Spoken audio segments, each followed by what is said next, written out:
Well, it is a Tuesday. Thank you so much for joining us on Good Morning Uganda on this 22nd day of October 2024. My name is Olive Monica Najuma with the two gentlemen, Joram Paul Sonko and Chirabo Robert Nyonyintono. Now, last week, I'm sure most of us saw the footage of a lady, Mercy, assaulting a police officer.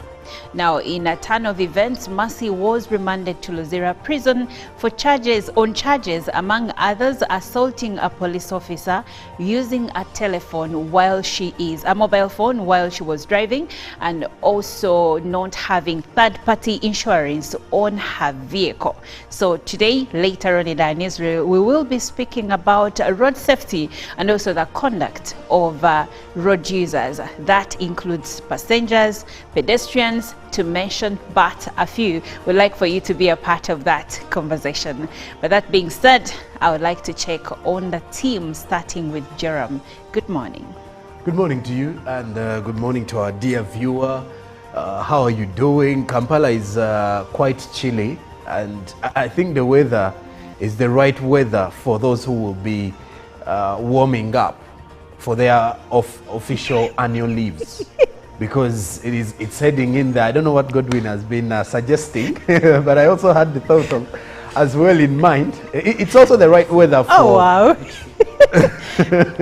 Gentlemen. But it's the right weather for coffee. Okay. For taking a cup of coffee every morning, and to also make sure you're carrying a jacket with you and a sweater.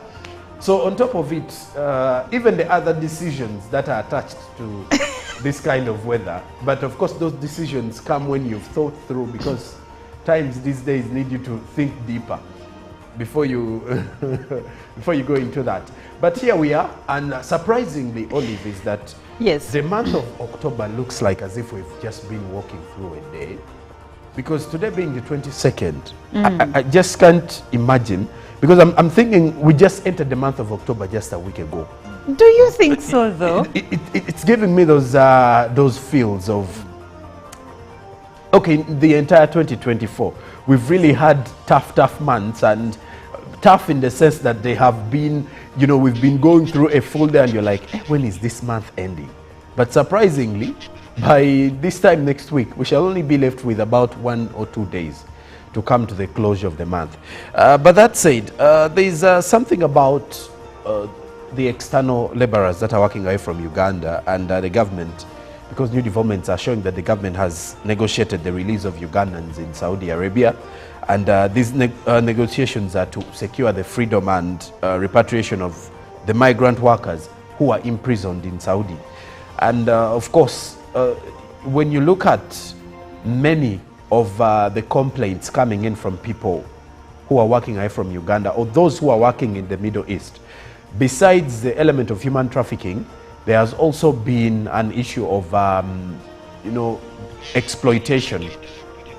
And many of them have actually fallen prey to people who have taken them there and have ended up in prisons. Not only in Saudi Arabia, because we are hearing different cases of others who are in different countries where the government has not been able to establish a lot when it comes to the bilateral relations.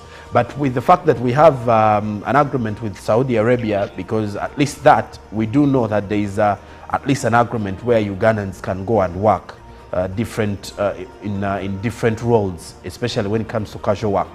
But on this issue, as the government has negotiated, it is always important for the freedom of our people, especially those who are working away from Uganda.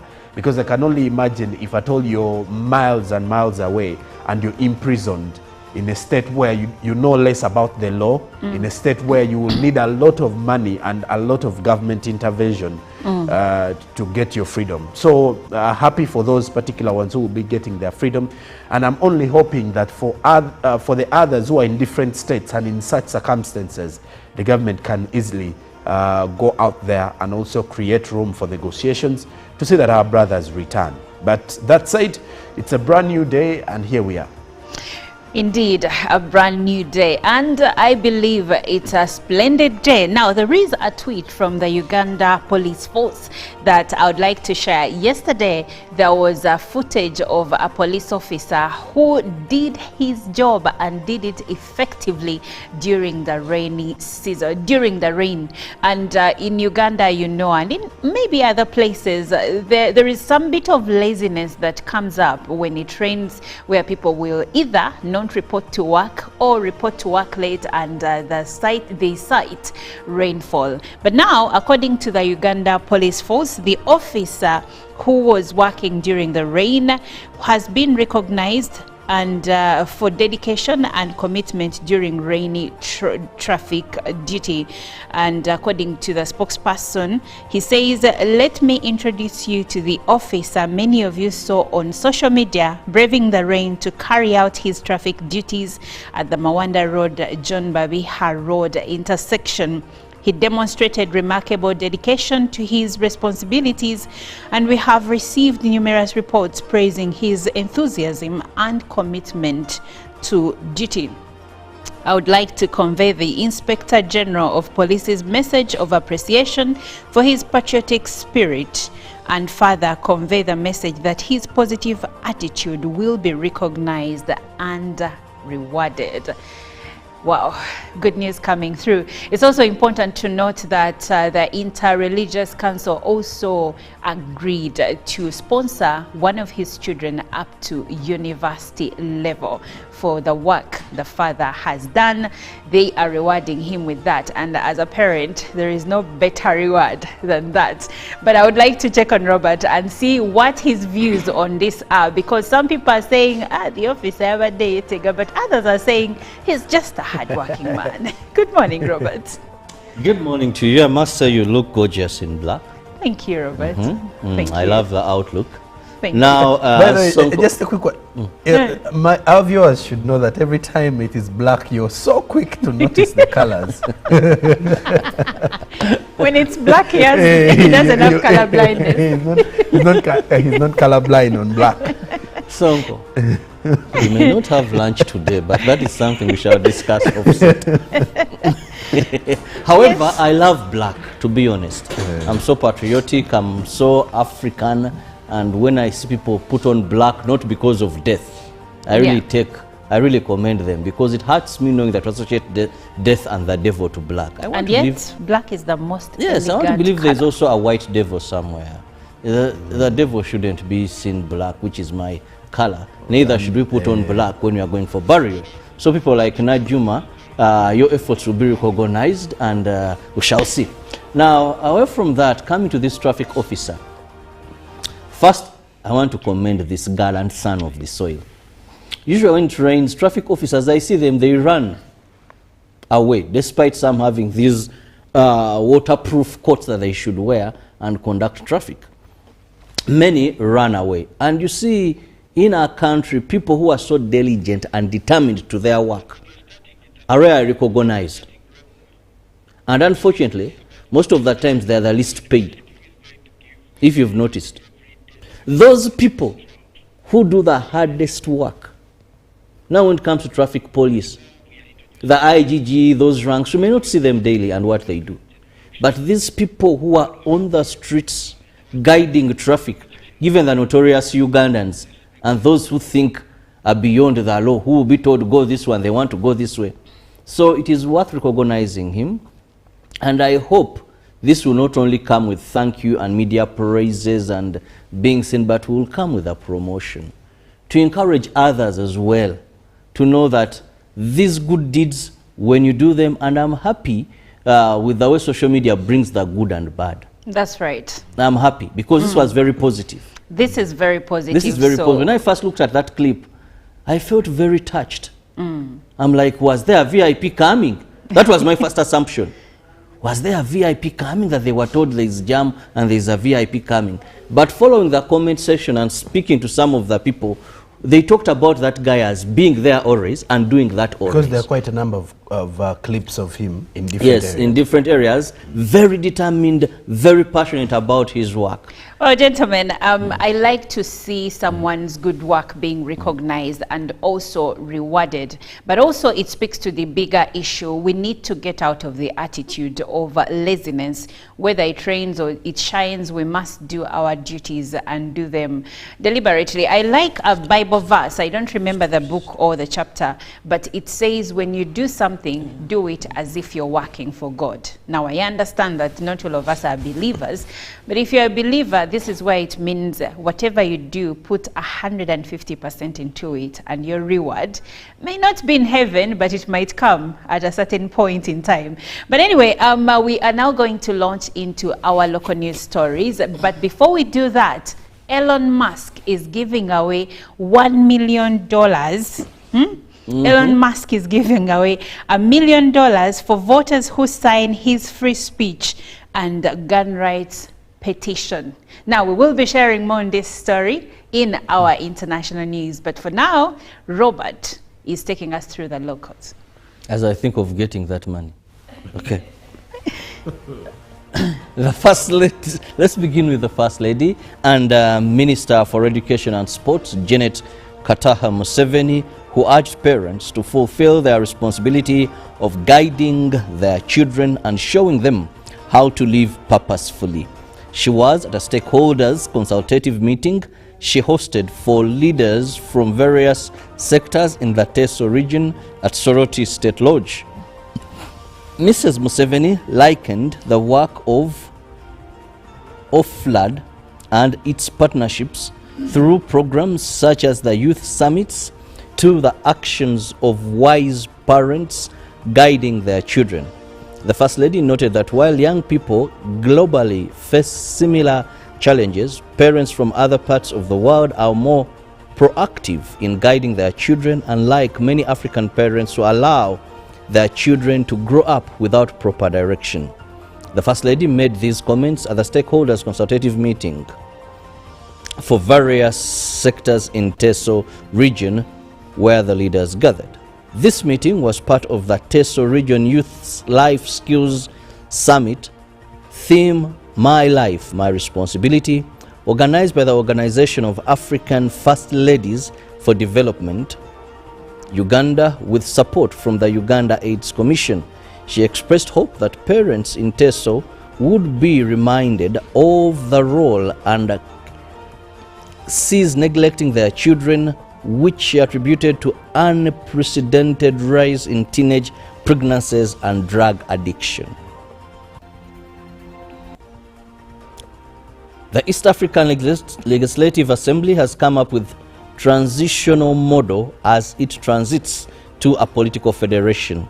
The Speaker of Yala, Joseph Ntalitimana, told the media that the model allows partners states to cooperate and achieve custom union and East African common market. Members from the 6 East African Legislative Assembly states are in Uganda for a 3-week plenary sitting. Yala has a rotational arrangement of the plenary sessions. The Assembly will handle committee reports, various bills, and also petitions and motions by members.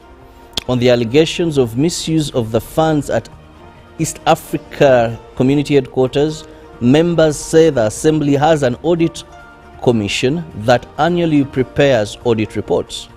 A member of Yala said John Odongo, they have made programs as community to achieve custom union and common market.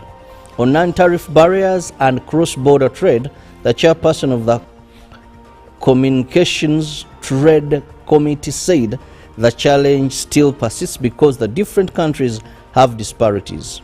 These plenary members form the Democratic Republic of Congo, Somalia, who have just joined and will attend virtually.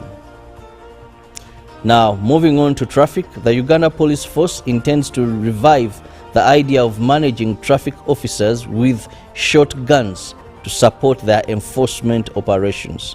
This comes upon increasing cases of attacks on traffic officers. Rushoke Gituma, the police spokesperson, said the public needs to appreciate the sacrifice of men and women in uniform. The scuffle, which happened last week, has prompted police to contemplate giving traffic officers shotguns to enhance traffic operations. The traffic police officer at the rank of police constable, Charles Makawa, while controlling traffic flow around Nakawa traffic lights, was attacked by a woman while he was on his duty. The suspect is identified as Masi Timbitwire Bashasha. In an attack, some of the traffic controller gadgets, including the phone and EPS ticket machine, were damaged. Police is proposing arming its officers with shotguns to give them more security. In another development, the Inspector General of Police, Abbas Byakagaba, has applauded a traffic officer, Police Constable Tumusime Abdallah, for exhibiting high level of discipline and commitment during traffic operation. Tumusime's video clip went viral recently.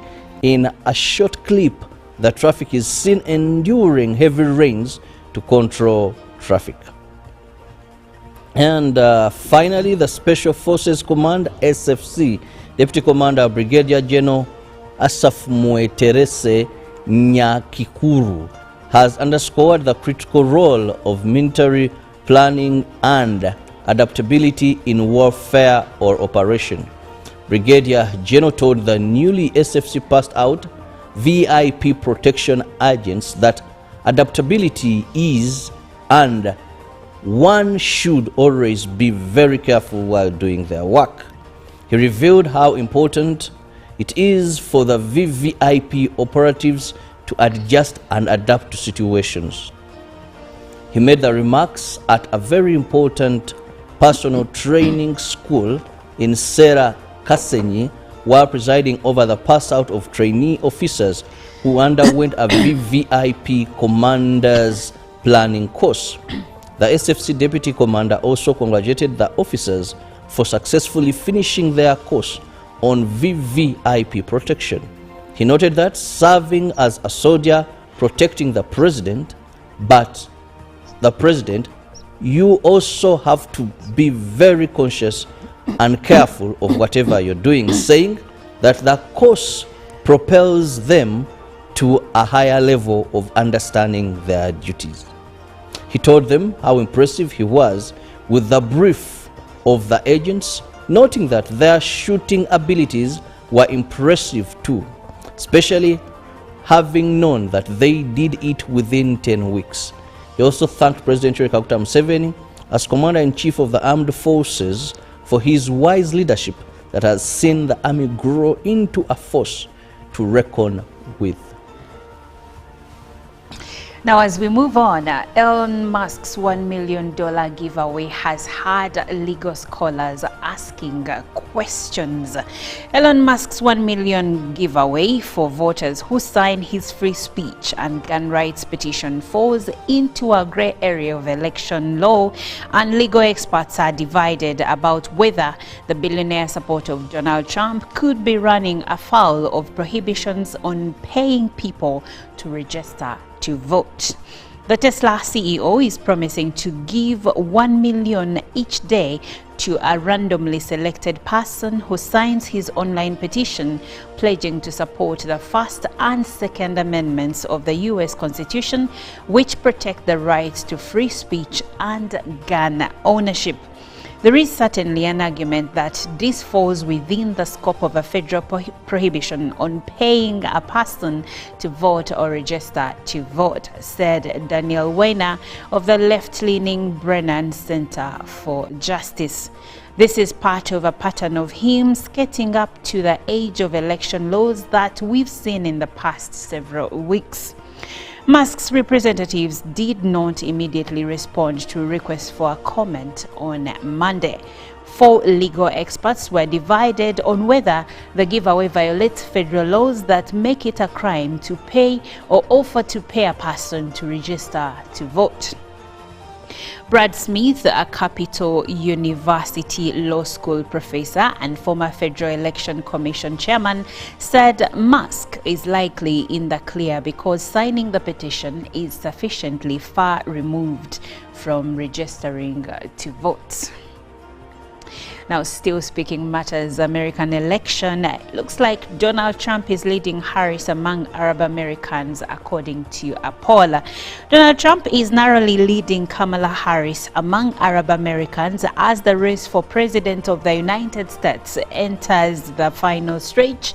A new poll suggests the latest sign that the war in Gaza is costing Democrats support among voters with outsized influence in a key battleground states. Trump leads Harris 45% to 43% among the key demographic, with 2 weeks to go until voters choose the next U.S. president, according to the Arab News YouGov poll released on Monday. The Republican candidate is also seen as more likely to successfully resolve the Israel-Palestine conflict, leading his Democratic rival 39% to 33% on the question, according to the poll. Trump and Harris are tied at 38% on the question of who would be better for the Middle East in general. Asked which issues were the biggest concern to the Arab American community, 29% of respondents chose the Israel-Palestine conflict, ahead of 21% who picked the economy and the cost of living, and 13% who chose racism and discrimination. Now, coming back to Africa, Cameroon's president has finally been seen in public. Cameroon's 91-year-old president, Paul Biya, has been seen in public for the first time in 6 weeks, amid speculation about his ailing health. His absence from the public eye led to unfounded rumors of his death. But on Monday afternoon, state television showed footage of the president's arrival at the airport in the capital, Yaoundé, on a flight from Switzerland.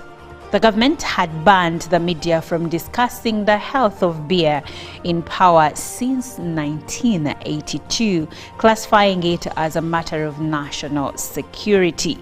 Rumors of his death have been circulating on and off for the past 2 decades. Monday's broadcast pictures show the president dressed in his usual neat conservative suit and looking visibly strong. The last time Biya had been seen was 8th September, attending a China-Africa summit in Beijing. Since then, the government has been under immense pressure to prove that the long-serving leader was alive. Well, with that interesting report, we come to the end of our local and international news, but we still have more in the press. Well, with New Vision, they talk about President Museveni speaking out on state house arrests. And in the same report, there's a pictorial. Away from that report, on the New Vision, there's a pictorial of President Museveni pushing for boost in local medicine. The front page is the Health Minister, Dr. Jane Ruth Acheng, and the Director General of the Africa Center for Disease Control and Prevention, Dr. Jean Kaseya, as well as a delegation and other officials after meeting the president at State House in Entebbe. Now there's a report, beyond the badge, patriotic traffic police officer has been honored. Read about that report in today's New Vision. Then the SGR compensation for affected persons rises to 600 billion Ugandan shillings. Then First Lady urges teachers to live up to their calling. Then the ultimate university quiz returns on November 6th. Then the teen vision. What happens to teens when they get caught with drugs? Read that report in the New Vision. Then matters corruption. 62 works officials probed over inflated pay. That is part of the New Vision today. Now to the Daily Monitor, young and suicidal. The National Population and Housing Census 2024 report shows that Buganda region had the most cases of suicidal thoughts, plans and attempts at 48,948. Now followed by Bunyoro with 39,390 cases and Busoga with 38,554 cases. Interesting report there. Then also Africans accuse ICC of racial bias in choosing Connie lawyer. Then Tourism Board, hotel owners lock horns over licenses. and how small measuring tape is combating child malnutrition. That is a report in today's Daily Monitor as well. Then 6 soldiers stuck in Germany for over 10 years. Who's the soldier? The Daily Monitor gives you the report.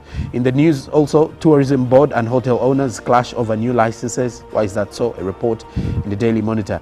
And then off to Kenya with the Daily Nation today, how Treasury is betting 437 billion Kenyan shillings worth Adani secret deals.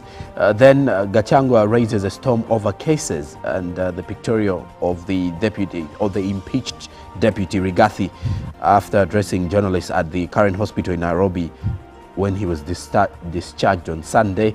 And then highest number of candidates start the Kenya Certificate of Secondary Education exams today. Then who wanted Kirinyanga MCA daughter dead? That report is in the Daily Nation. Then also shock of Sonko holding titles for affordable housing land. Not the Sonko here, but the Sonko in Kenya, as the Nairobi City County team has been told that the former governor is still in possession of 2 title deeds of parcels on which the government is putting up affordable housing units. Interesting report from Kenya. Then in the Healthy Nation, ending death from childbirth. Read about that as well. And that does it for our press review this Tuesday. Well, thank you, Jerome Paul. Now we will take a short break. We'll leave you with the inspiration song of the day from Judy K. Omema. Live from UPC Studios. So not having third-party insurance on her vehicle. So today, later on in our newsroom, we will be speaking about road safety and also the conduct of road users. That includes passengers, pedestrians, to mention but a few. We'd like for you to be a part of that conversation. But that being said, I would like to check on the team, starting with Jerome. Good morning. Good morning to you, and good morning to our dear viewer. How are you doing? Kampala is quite chilly, and I think the weather is the right weather for those who will be warming up for their official annual leaves. Because it's heading in there. I don't know what Godwin has been suggesting, but I also had the thought of as well in mind. It's also the right weather for... Oh, wow. Gentlemen. But it's the right weather for coffee. Okay. For taking a cup of coffee every morning, and to also make sure you're carrying a jacket with you and a sweater. So on top of it, even the other decisions that are attached to this kind of weather, but of course those decisions come when you've thought through, because times these days need you to think deeper before you before you go into that. But here we are, and surprisingly, Olive, is that yes, the month of October looks like as if we've just been walking through a day, because today being the 22nd, I just can't imagine, because I'm thinking we just entered the month of October just a week ago. Do you think so, though? It's giving me those feels of, okay, the entire 2024, we've really had tough months, and tough in the sense that they have been, you know, we've been going through a full day and you're like, when is this month ending? But surprisingly, by this time next week, we shall only be left with about 1 or 2 days to come to the closure of the month. But that said, there's something about the external laborers that are working away from Uganda and the government, because new developments are showing that the government has negotiated the release of Ugandans in Saudi Arabia.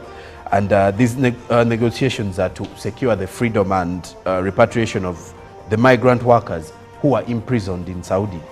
And of course, when you look at many of the complaints coming in from people who are working away from Uganda, or those who are working in the Middle East, besides the element of human trafficking, there has also been an issue of, you know, exploitation.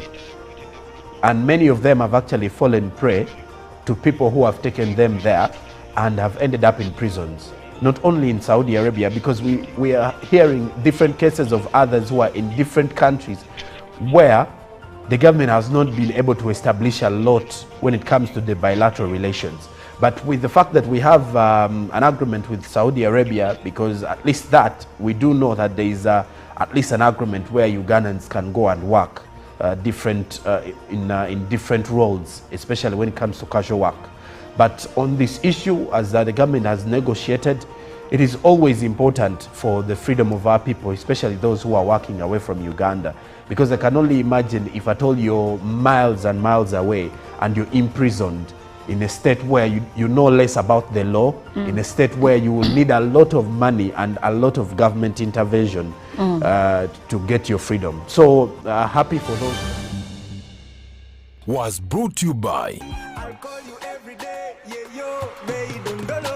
You can now get all the Chibuzi out with MTN voice bundles. Call all networks. Kubei Dondoro. Buy a 25-minute voice bundle for only 1,000. Or buy any daily voice bundle of your choice. Dial *100 *21 hash and select daily, or use the My MTN app. When we talk together, we are unstoppable.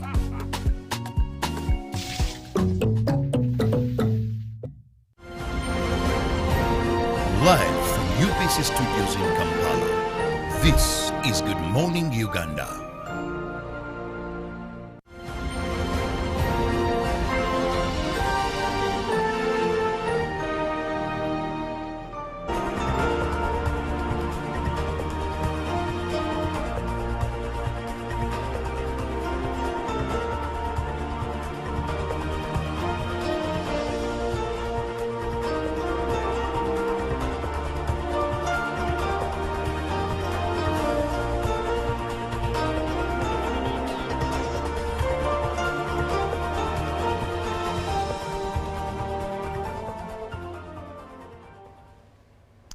I'll tell you something, you do not make a mistake to start your day with us here on Good Morning Uganda. Welcome if you're just joining us. I'm Olive Monica Najama with Chirabo Robert Nyonyintono right next to me. And, oh Robert. And Jerome Paul Sonko is with us in Studio B. Now, last week, we saw the footage that went viral after a lady named Mercy Timbitwire was caught slapping, basically filmed slapping or assaulting a police officer.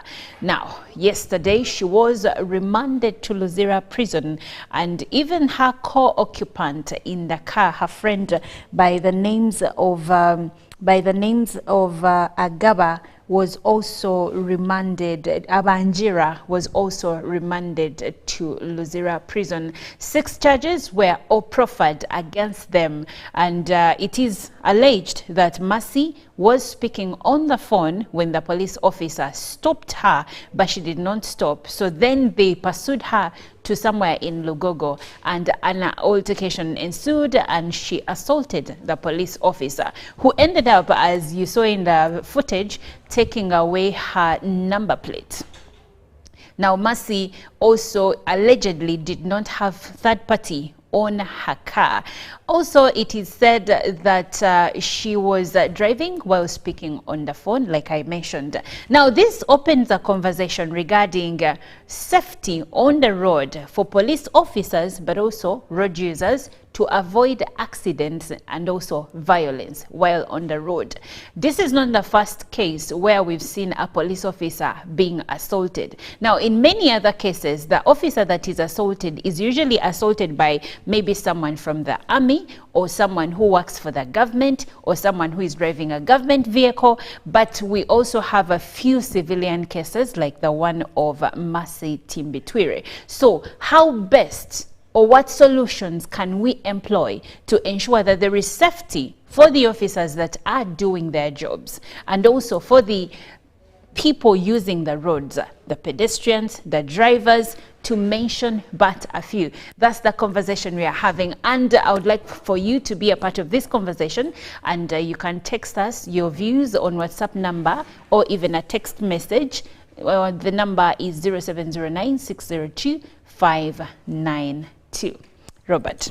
When I walked into the studio today, this conversation was ongoing, and but for me, I would like for us to, because this is what we do on this program, we normally have objective conversations regarding issues of this nature. Now, many times you hear or you see footage of a traffic police officer being assaulted, but it's usually someone with a higher rank or from the army, but now we see civilians. What do you think has brought us to a level where civilians now think they have a right to assault police officers? First, I want to begin by saying respect is two-way. When you respect yourself, people will respect you.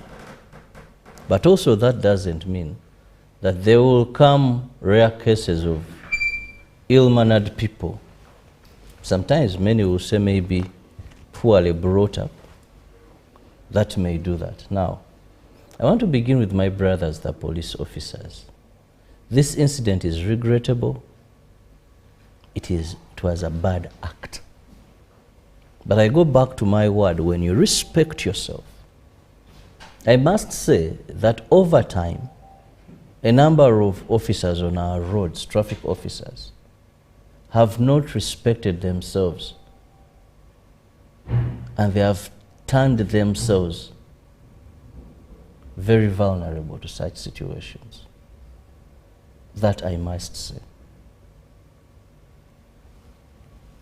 Why today you're even seeing civilians? Because, fellow Ugandans, on a police officer's uniform is the flag of Uganda.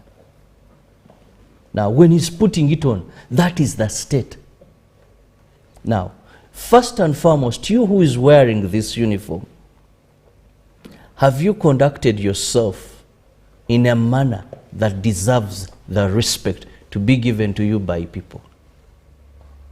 I've seen many incidents where the police officer themselves have acted in a manner that disrespects them and therefore makes them vulnerable.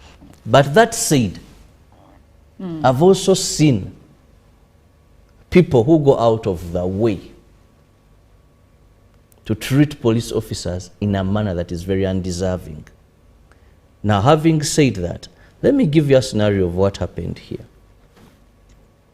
Looking at the clips, the few information I've gathered, one, Mercy was speaking on phone. While driving. While driving. A police officer stopped this person refuses. As a police officer in the era of technology, I'll get your number plate. Because this person has knocked someone. Is it necessary to pluck off the number plate? Even before go plucking off the number plate, the distance you're chasing this person. I began by saying, when you respect yourself, you as the police officer on site, someone is speaking on phone, that is an offense. If I stop you and you don't stop, you've not knocked someone. The crime you've committed, you're not, would I call it driving zigzag? Maybe this person is drunk, or this person could have gotten an heart attack, so we need to follow and see. I jot your number, put it in the system. We shall get you an offense where it has been committed. Usually, those people that chase, and fellow Ugandans, you have our WhatsApp number, you can be very honest. What is the intention of that chasing? Is the chasing legal, by the way? That I'm not privy to the facts. But what I know, the chasing should happen unless of the reasons I've said. You suspect, if you're a traffic officer, that this person, the way they are driving, maybe they have got a health emergency. So when they continue driving like this, or in a staggered manner, or a vehicle passes you and you see maybe this person's like on the steering, so you chase to help and other road users. A chasing should not be for any traffic offense. It is restricted to some.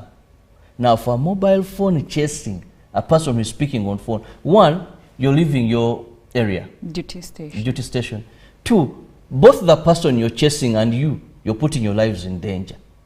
Was it a necessary thing to do at that time? When you respect yourself, you get that respect. 2, when a person putting on the state uniform, I want to give you both sides of the coin. You have authority and power over you. Now, I've seen a traffic officer who stop you, then say, gentlemen, good morning. Let me look at your third party. How are you? I'm sorry for inconveniencing you, but this is a procedure. Let me look at you. Let me have your driving license. Please go. You know? Even then one who comes as if you fought him yesterday or the previous day. So your approach also matters.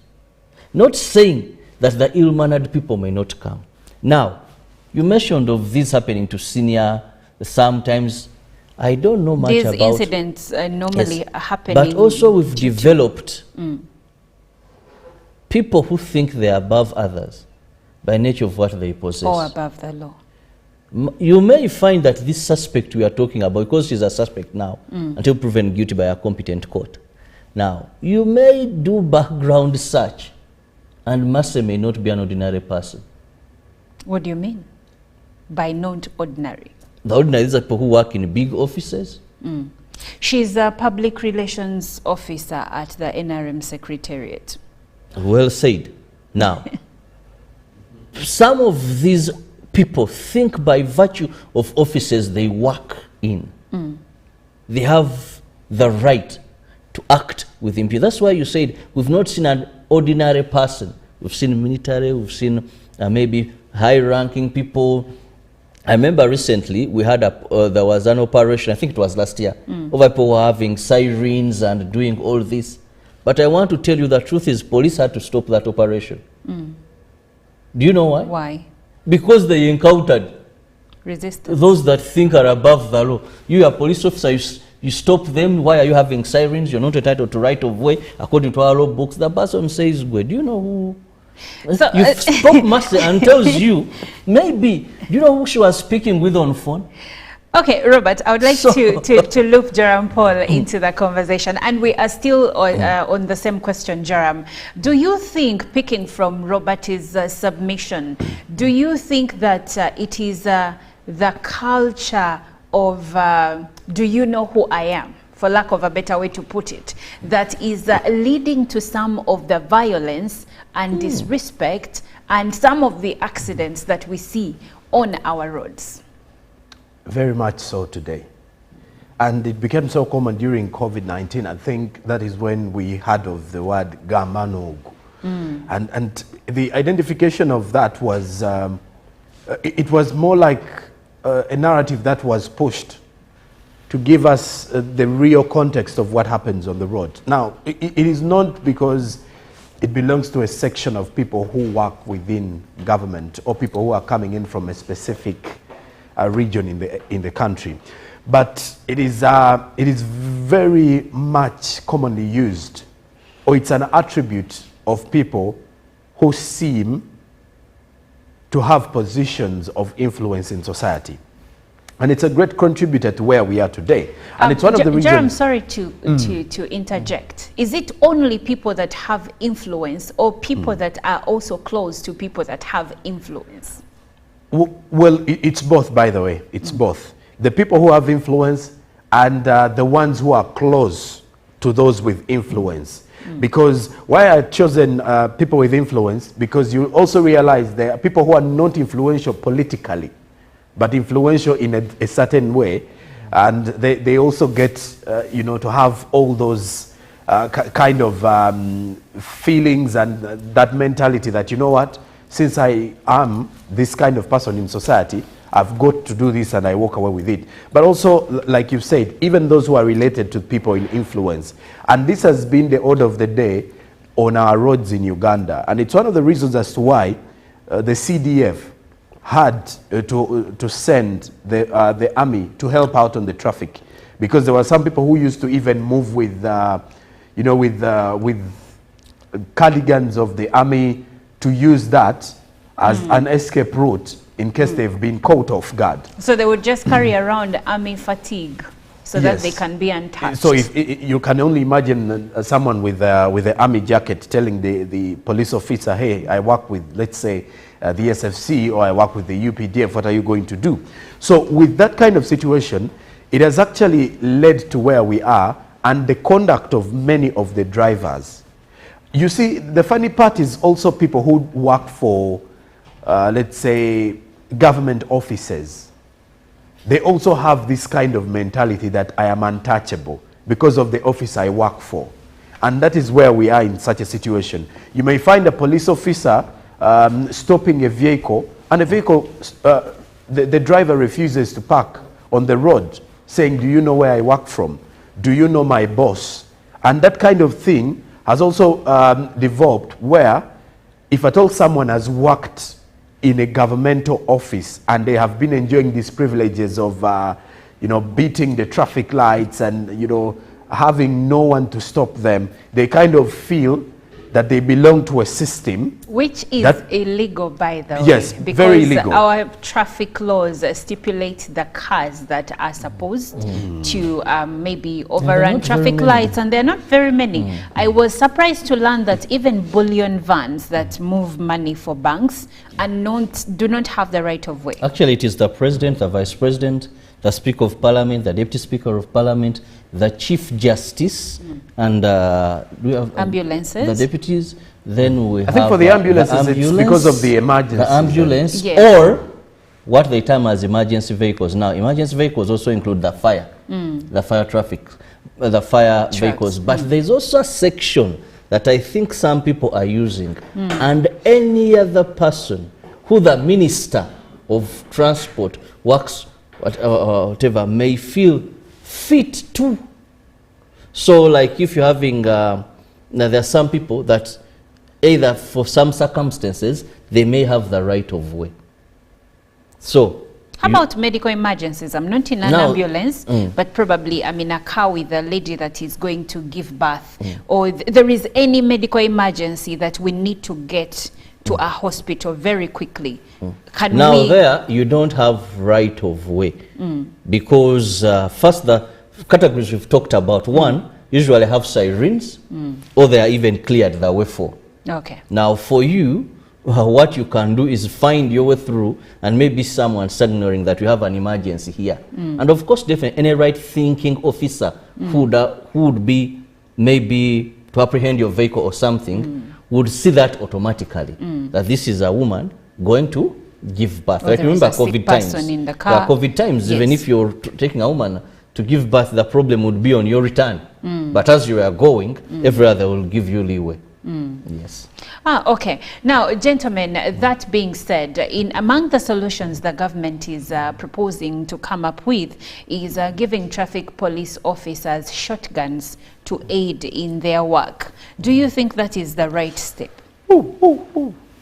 Yes, Jerome, I'll start with you. It's very scary for me. I think, you see, even in this situation, you would say, there's always this saying that says that two wrongs don't make one right, is it? Yes. I think that's how it is normally right. said. Yeah. Now, when you look at the situation here, plucking off a number plate by the traffic officer was not even the right thing to do, because we've seen traffic officers doing this quite a number of times. But of course, in this circumstance, you get to realize that the traffic officer realized that also the person who was in wrong had gone overboard. Now, giving them guns, I'm only imagining in a situation, Olive, where this lady happens to slap the officer. Yes. I'm only imagining the police officer losing his, you know, he's conscious at the time and shooting this lady immediately. And, you know, there are lots of things that you can look at in such a situation and you're like, okay. Because we have also seen traffic officers who are in wrong arresting, you know, vehicle owners and road users who are having, let's say, third party. You have your side mirrors with you. You have your driver's license. You have your, you know, you have your tires, and someone starts asking you why is your car dirty? You know, why is the other tire looking like a spare tire? You kind of look at those conversations. It's and actually you're like, okay, harassment. it becomes harassment on the road. Now imagine if he has a shotgun. Yeah. Anyways. Well, I think for me, this is not the first time this proposal has come up. Now, Robert, sorry to interject. Previously, when we had still many altercations between high-ranking officers, maybe from the army, and traffic police officers, there was a proposal, actually it was later put into fruition, where the traffic police officers would be escorted by a normal police officer who would be carrying the gun. So I think you've noticed on some points, there is a traffic police officer and then there is an officer with a gun. But now we are moving to give the traffic police officers themselves shotguns. Isn't that a bit risky? Well, first, what has been happening is also good, but the problem is we are understaffed by the police population. Now imagine, per every police officer, if you're going to deploy another one, maybe in the field force unit, to carry a gun along him, still the ratio of 1 to 500 police officers, we are not 1 police officer to 500 people. That's the international recommended ratio. We are not yet there. Now, even the few we are having, we want to deploy 2 instead of 1. I want to believe that arming these police officers to a certain extent may help. Why? You know, when a person knows the person I'm messing with holds a weapon, because first and foremost, what's the purpose of a gun? To put you out of action or to make you surrender and comply, though with pain. That a police officer, if the worst happens, can eliminate you, put you out of action, or can make you, I want to look for a polite word, can shoot at you, injure you, but then you become submissive because of the pain. Just imagine, Sonko said in this situation, if a bullet maybe was fired in the leg, maybe a slap would not have happened. So because a gun does 2 things, let's be very honest. Yes. Why do you think they want to arm them? First, it creates fear in you when you're messing with someone who has a gun. I have my pistol here with me, you know, so you think twice. The person I'm going to shout off, lash at, then want to slap, holds a weapon. It may deter you from acting to that extreme extent. So first is deter. But 2, should deterring become a problem, you know, in police there's what they call reasonable force. I don't know who measures reasonable force, but what I know is that force enough to make the other person submissive or comply. Now, if it is not to intimidate you or guard you because of fear of what the weapon can do, it is either that I'll fire at you, now you will be disabled in some manner and stop resisting, or if it is all at the last end of it, I'll put you out of action. So the gun does 3 things. And when they say they want to arm police officers, they want to arm them for the gun to perform its purpose in case someone acts on the contrary to the level that requires reasonable force of applying a weapon. Now, thank you very much. Now, according to police reports, the ratio of police officers to the Ugandan population is 1 officer per every 1,880 people. Now, putting that in mind, gentlemen, you arm police officers. We know that world over, there are going to be some traffic rule breakages, really, or abuse.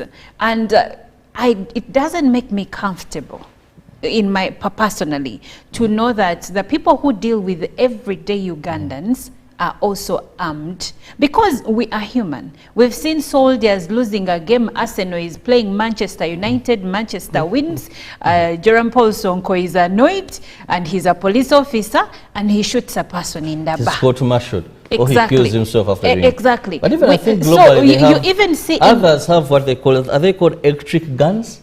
Oh, those yes. that So they will hit you with coming to you, electricity. Joram, I would like for you to tell me if honestly arming traffic police officers is the way to go, keeping in mind that these are people who deal with everyday Ugandans. You're dealing with different temperatures and temperaments on the road. The officers themselves have their own issues they're dealing with. The people on the roads have their issues. Sometimes you're actually going to break traffic rules, not because you intend to, but something is, you're maybe under pressure or you're stressed, and unknowingly you might even overrun a traffic light. Now, I'm not making excuses for anyone, but in an event like that, two stressed people are meeting on the road. One has a weapon, one doesn't have. The one that doesn't have reacts in a manner that makes the other one with a weapon feel like, what are you doing? So, Jerem, I would like to hear your views on this.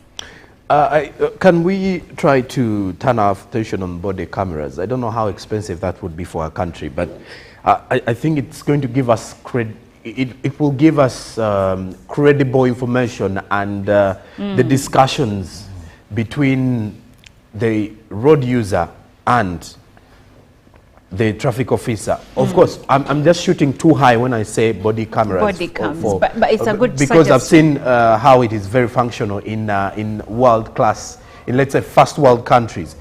But on the side of it, there is this thing of intimidation. And why I do not think this is the best solution, I think we need to first of all get rid of the intimidation that the men in uniform always possess, especially on the road. Like today, even when you're not in wrong and you're driving or you're having a border, you're riding, even when you're not in wrong, the moment a driver or a rider sees a traffic officer, just a stone throw away, the first thought is, how can I branch off? Is there a route I can pass and go? Not because they do not have the right to be on the road, but because they fear what to expect. They normally say that when the officers see them for any reason, they will take their bikes or want money, so they avoid them. So everyone is, now this thing of being avoidant is something we need to deal with. Now that means it is an in-house thing in that order, that the traffic police unit has got to understand, how do we deal with the road users? We are not supposed to be intimidating as such. Now, of course, when you listen to the plea of some of the traffic officers, you'll get to understand that why most of them act like this is because maybe they want to have some kitu kidogo here and there. And the reasons behind it is the low pay and, of course, the delay in payment.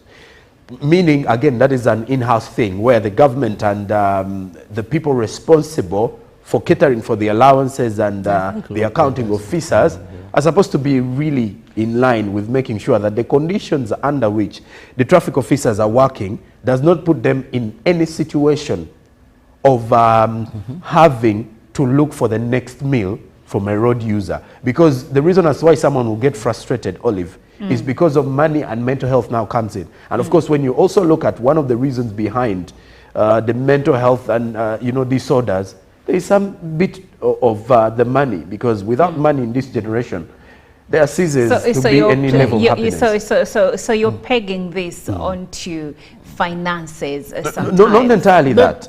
Not entirely that. I'm just looking at the other possible solutions where we can start from. And then from there also, the road users.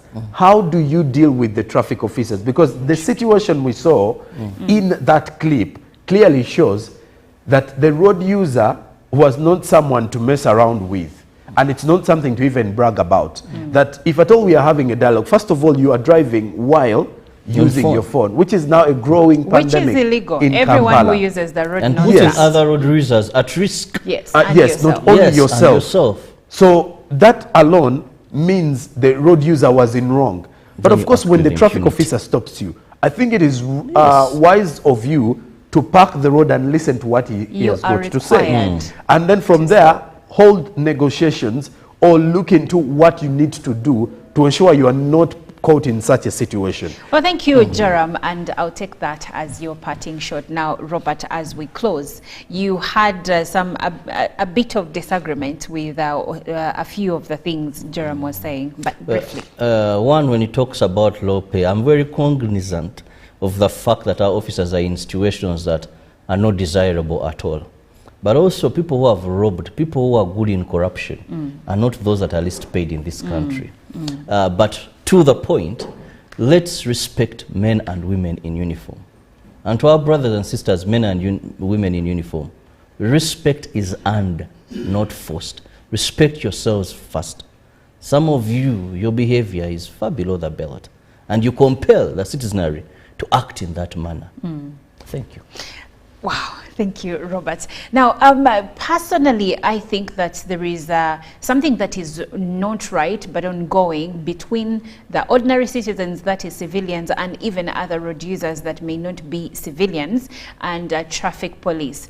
And I hate to see a situation where there is enmity between the men in uniform and civilians. So at the end of the day, we all have to do our part. If a police officer stops you, please stop. Even when you know you have everything, it's okay. Stop, show him your driving license, show him your third party, and then you will be on your way. But then the police officers, the way you talk to Ugandans, sometimes you're rude, sometimes you talk to people like they're beneath you, sometimes you want to exercise your power. We need to respect each other because this is our country. We are not going to leave it for anyone.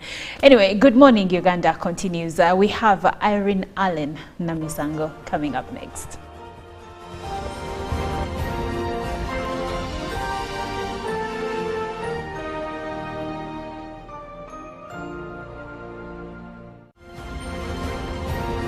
Live from UBC Studios in Kampala, this is Good Morning Uganda.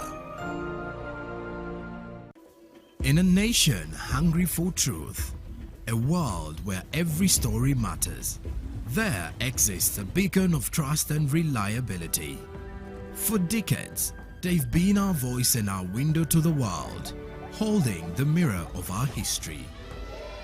With 4 TV stations and 11 radio channels spanning 27 languages, they stand as guardians of information, defenders of truth. With Mascari Heritage Advantage, they uphold every citizen's right to reliable and free information. Their archived stories shaped our past and illuminate our present. Yet now, as new challenges arise and the world evolves, their mission faces its greatest test yet. Be part of our journey and let's navigate the unknown, uncover the untold, and safeguard our future together. Tune into your public broadcaster, for it is the intersection of trust and truth. Because to UBC, your story, every story, and every voice matters. UBC, inspiring Uganda. Live from UBC Studios in Kampala, this is Good Morning Uganda.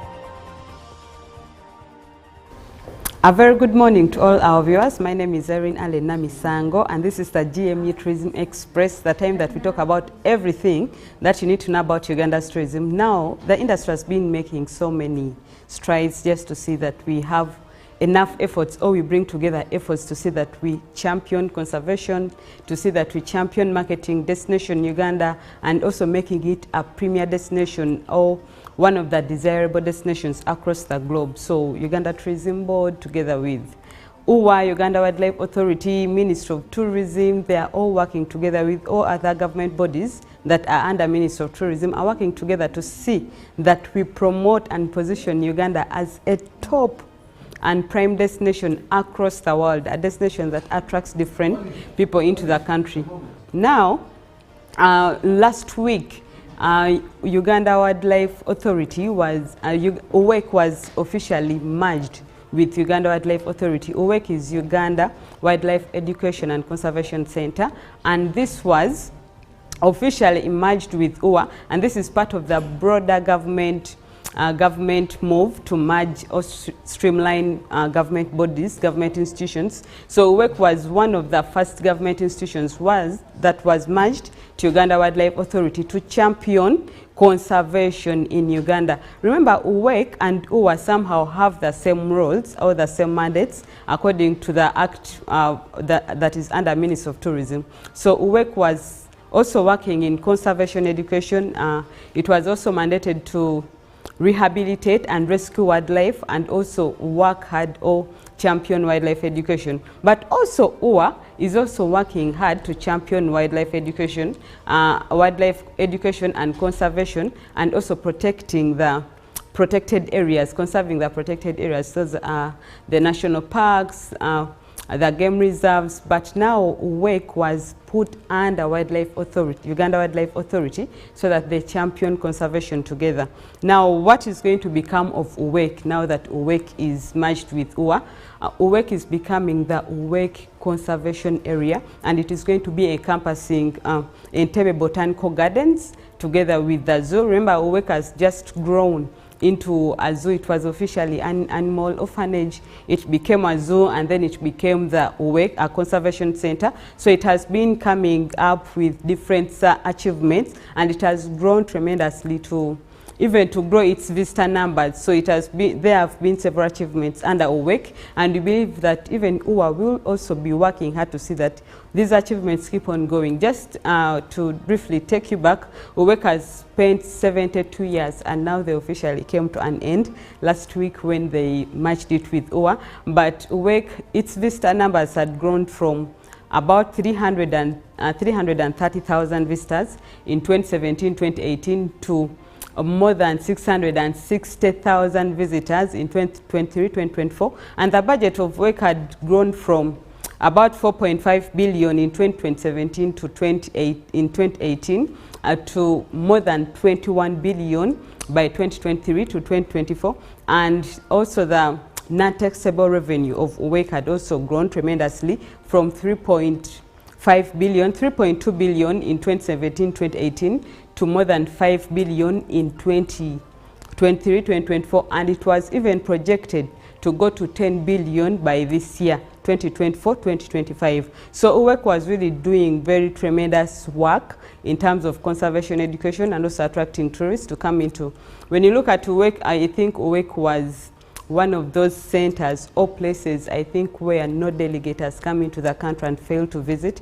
The fact that it is so close to Kampala, it is so close to the airport, with almost all delegates coming into the country, we are able to go. When you look at the summits that we've been having, all delegates were going to UWEC, and it was a plus to UWEC. We believe that UWA is going to continue working hard, just like UWEC has been working, and this is also a positive move to see that we are merging them to champion conservation. Now, you know, two heads are better than one. Now, what UWA was doing alone and UWEC was doing alone, they're going to merge efforts to see that they champion wildlife conservation. But what is also going to happen to the staff of UWEC? The staff of UWEC are also going to remain staff under UWEC conservation area, but maybe their positions will slightly change and names, but they are going to remain staff of UWEC.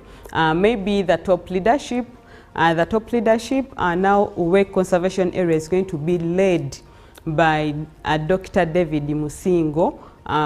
He's now the new, or he's going to be the first chief warden of the UWEC conservation area. And the ED of UWEC, the former ED of UWEC, Dr. James Musinguzi, became the community director, the community conservation director under UWA. So it is, everyone is remaining with their jobs, but it is amazing, and I believe that this journey that we've started with UWEC under UWA, it is going to bring in positive strides, and we are going to see more achievements in the conservation bit of Uganda's wildlife and also environment. So guys, if you've been visiting UWEC, just continue visiting UWEC. Just go there, see the behind the scenes experience, have have a trip around Uwek, walk around, see there are several wildlife species, lions, tigers, anything. It gives you a basic introduction into Uganda's national parks, because almost all the animals that you're going to see at Uwek, you will definitely find them in national parks. Just a few like tigers that you won't find in Uganda's national parks, but almost all other wildlife species, you'll find them in national parks. So if you have time and you haven't gotten a chance to go and visit Uwek, I think it is high time for you. You went to Entebbe and visited this place for amazing experiences. That is it that we had for you in the GME Tourism Express. My name is Erin Alena Misango, and Good Morning Uganda still goes on.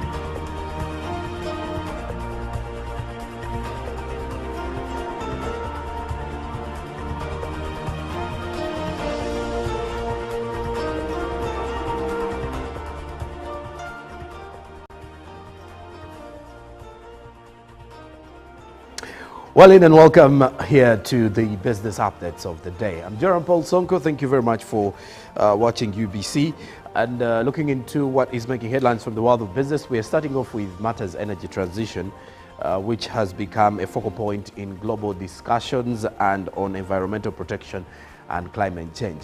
And in this same regard, the pressing question is, however, how informed is the Ugandan and how informed the Ugandans in regards to this, about the complexities of energy transition and what entails for effective implementation. But that said, looking to climate change, which has now become a very critical point of discussion and interaction world over, even with the upcoming COP29 that will be held in Baku in Azerbaijan, is one being looked at. Now, also looking at the fact that climate change discussions and looking at them from the perspective of the future of humanity, everyone within the energy sector is making sure that they prepare the next generation, and they are coming up with innovations which sync in line with climate change. Now, of course, over the years, humanity has been faced with different issues and challenges in regards to the choices and how they live and how we live our lives. So to speak, this also includes the kind of activities that we engage in, not only the human activities, but also some of the activities that we continue to just look at. For example, when it comes to the natural disasters, and yet we are also responsible for some of the disasters that do happen, especially when nature decides to respond, more so when we are not conserving it in the best way possible. Now, energy transition is frequently indicated as a key solution. Now, this transition also compels the assessment of the energy we utilize in daily life, the one we produce. Now, we also look at the one we consume, and then the energy that helps us sustain ourselves. Now, there's also an urgent call, particularly from countries in the global north, for a swift transition away from fossil fuels to mitigate its hazardous impacts.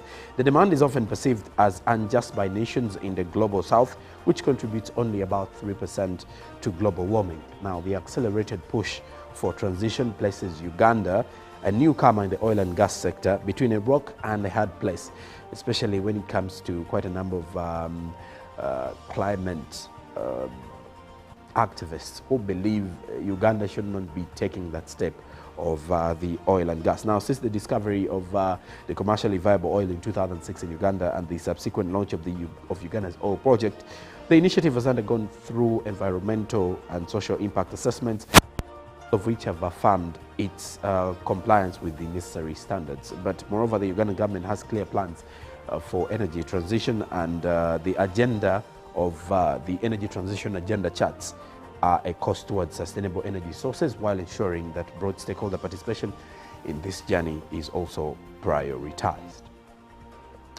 Well, and away from that, we now turn our focus on to the next report, which is talking matters the World Investor Week. Because the World Investor Week 2024, organized by the Uganda Securities Exchange and the Capital Markets Authority, the CMA, kicked off yesterday on the theme Tech-Enabled Financial Inclusion, Finance and Tech Opportunities for Everyone. Now, this year's event showcases how technology is holding the revolution of financial inclusion and also empowering investors across Uganda. Now, the Uganda Securities Exchange, as well as the Capital Markets Authority, planned a series of workshops, webinars, and interactive sessions on digital investment platforms, mobile banking innovations, and the role of fintech in enhancing access to financial services. Now, 70% of adults in sub-Saharan Africa own smartphones, but only 50% of them are using them for financial transactions. Now, this year's global theme, which is Tech-Enabled Financial Inclusions, Finance and Tech Opportunities for Everyone, will foster ideas on how to close these gaps. Now, from the Uganda Securities Exchange perspective, Paul Wiso mentioned that the Uganda Securities Exchange has not had any paper order for the last 4 years. As Uganda embraces the transformative era in finance, citizens are urged to explore new technology and also enhance their financial journeys using their smartphones. And well, away from that, we head to matters fish farming, and it takes us to Pakwach because the director NRM Mobilization, Rosemary Seninde, has emphasized the need for ongoing dialogue and proactive measures to address challenges, promoting long-term prosperity for Pakwach's fishing community. Now, in a meeting that Pakwach fishing communities, Seninde underscored government's dedication to safeguarding Lake Albert and promoting sustainable fishing practices. This meeting, which is aimed to address key concerns and foster collaborations among various stakeholders for the preservation of aquatic resources. The director NRM Mobilization, Rosemary Seninde, outlined government's position in protecting Lake Albert, emphasizing the need for sustainable fishing practices. A comprehensive program was proposed to curb illegal practices like capturing immature fish and highlighting the importance of adhering to fishing laws for environmental conservation. The director NRM Mobilization stressed the significance of law enforcement and also announced collaboration with the Marine Police to uphold fishing regulations effectively. The fishing community raised concerns about alleged mistreatment by certain officials, a matter promptly addressed with assurances that corrective actions would be taken against errant officers, also acknowledging the challenges faced by fishermen. And on top of it, Seninde encouraged them to join savings and credit cooperative organizations to better access government programs. We now look at the forex markets to see how the Ugandan shilling has been faring on the exchange against other currencies. Opening time, the US dollar was buying at 3,665.57.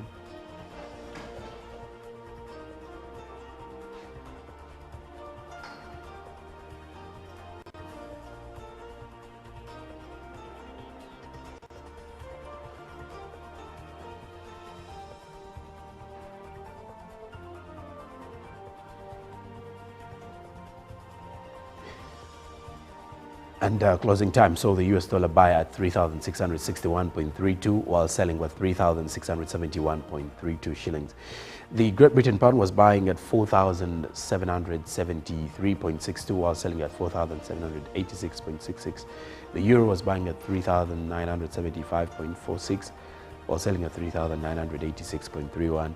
The Kenyan shilling was buying at 28.38 while selling at 28.45. The Tanzanian shilling was buying at 1.34 while selling at 1.34, and the South African rand was buying at 207.61 while selling at 208.17.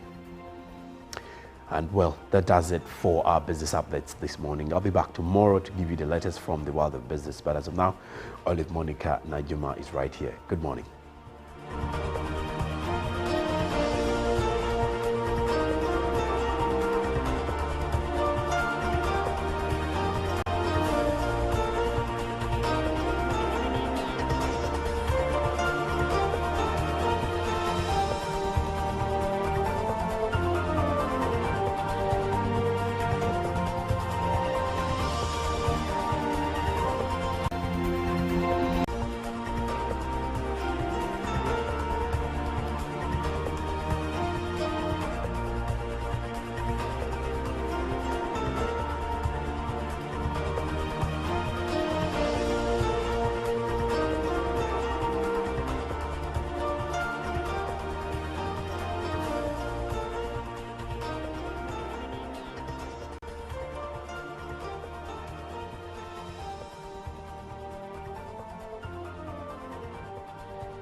Well, thank you for sticking with us. Now we delve into our traffic updates. I'm Olive Monica Najuma, and we start off on Gayaza Road right before we connect to the Northern Bypass roundabout. And what I see is that there is a intense traffic jam coming through from the side of Gayaza Road, and heading towards the bypass, the traffic situation doesn't ease up one bit, and I see that also the other routes along the bypass are also bringing in some intense traffic jam, but also after the bypass roundabout, it's important to note that here we now start to experience a smooth flow of traffic. I'd like to turn our attention onto Mawanda Road right from the Gayaza Road intersection, and what we have here is a smooth flow of traffic coming through from Nsora Road Zone and Kafero Zone Road, and these interconnect with Mawanda Road, and we still have a smooth flow of traffic. Now looking at Kisingiri Street and also still the intersection between Kisingiri Street and Mawanda Road, we still have a smooth flow of traffic, as you can see over here. And following still the route that is Mawanda Road, this morning it looks pretty clear because what I see is a smooth flow of traffic all through. But as we approach off Mawanda Road, we experience a bit of traffic jam, but not still for a long stretch of the road.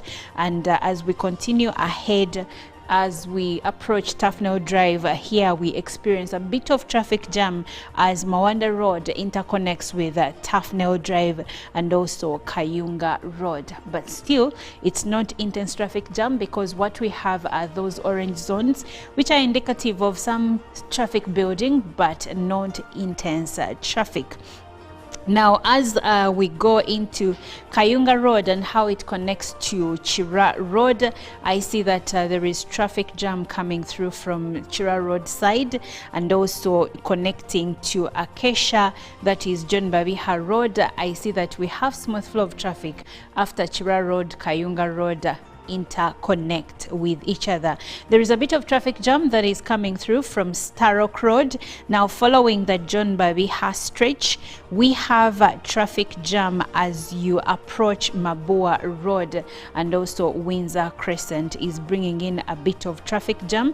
But continuing with the route of John Babiha, then I see we have traffic jam at some intersections because the feeder roads within Kololo are feeding traffic jam into the main John Babiha stretch, and it goes on and on until when you reach Kololo Terrace and Windsor Crescent intersection. Here we still have traffic jam for those coming through the John Babiha stretch. Now as John Babiha transitions into Yusufule Road, there is traffic jam here, but it's because of the traffic lights that are at the Fairway intersection. And for those coming through from the side of Mulago, I see that yours is a red zone because there is a traffic jam here. And usually around this time, because of the intense traffic, the lights are not used. The traffic is normally directed by traffic police officers. So I encourage you to be patient in the event that that is the case on the road. Now continuing with the Yusufule Road, we have smooth flow of traffic along Yusuf Lule Road. I'd like to see how it looks like when it connects to the roundabout that takes you here at Nile Avenue, but also connects you to Ginger Road. And we have a bit of a red zone over the roundabout, but not for a long time. And as we continue with Yusufule Road, as it connects to the main Ginger Road highway, here is where we are experiencing traffic. And now looking at Ginger Road, there is intense traffic coming through from the Ginger Road, Kampala Ginger Road highway, a bit of traffic coming through from Old Port Bell Road. And when I look at the stretch around the traffic lights at Ginger Road, I see serious traffic jam coming through from Access Road, from Ginger Road itself, going to the side of Kampala Road.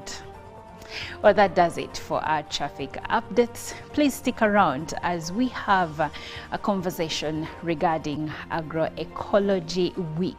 in Uganda. Coming up next.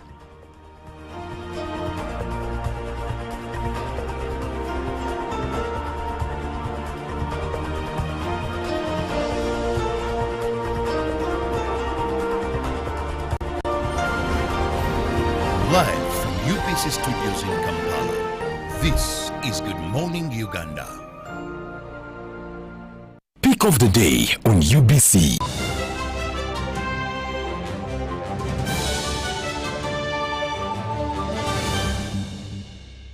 Was brought to you by. I'll call you every day, yeah, yo, baby, don't go. You can now get all the Chibuzi out with MTN voice bundles. Call all networks. Kubei Dondoro. Buy a 25-minute voice bundle for only 1,000. Or buy any daily voice bundle of your choice. Dial *100 *21 hash and select daily, or use the My MTN app.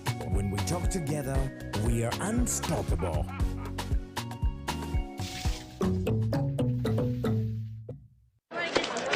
Juko. Yo. Wachikuwa. Check the shopping, man. What's your secret? Uganda, haven't you heard of the parish development model PDM? Yes, I did, but I thought it was just a talk. No, Sebatia. It is real. I and a few friends together formed a circle, accessed money from the PDM, invested in a portrait project, and now things are moving. Juko. I thought I was one of your friends. You are. But you left me behind. I didn't leave you in poverty. But what you do, just visit your LC2 chairperson and your parish chief and start the process of economic transformation. Just like that. Okay. The parish development model is an initiative from the government of Uganda through the Ministry of Local Government designed to transform all lives of Ugandans for the better. PDM, my parish, my development, my life. In a nation hungry for truth, a world where every story matters, there exists a beacon of trust and reliability.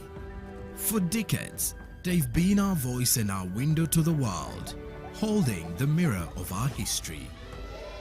With 4 TV stations and 11 radio channels spanning 27 languages, they stand as guardians of information, defenders of truth.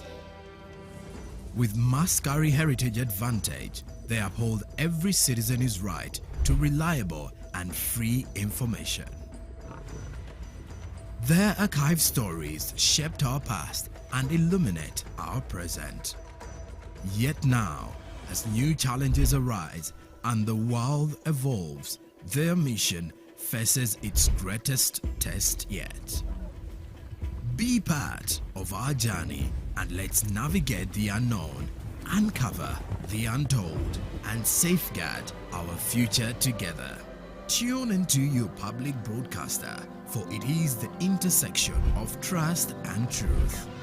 Because to UBC, your story, and every voice matters. UBC, inspiring Uganda. A new dawn on Behind the Headlines with me, Timothy Nyangweso. Every Wednesday, live in our studios in the heart of Kampala. We have conversations that have analysis, explanation, but not every truth is fact, and not every fact is truth. Every Wednesday, 10 p.m. on your public broadcaster.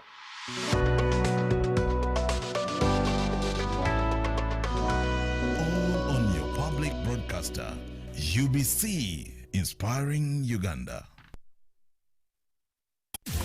107.3 Kampala, 96.9 Mbale, 95.7 Jinja, 98.6 Soroti. You are all covered. UBC Butego.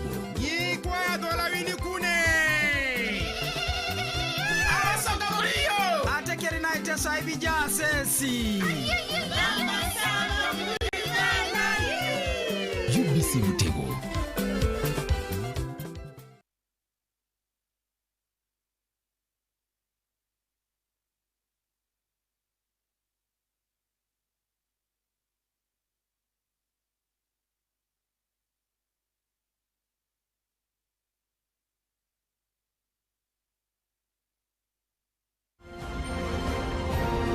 Live from UBC Studios in Kampala, this is Good Morning Uganda.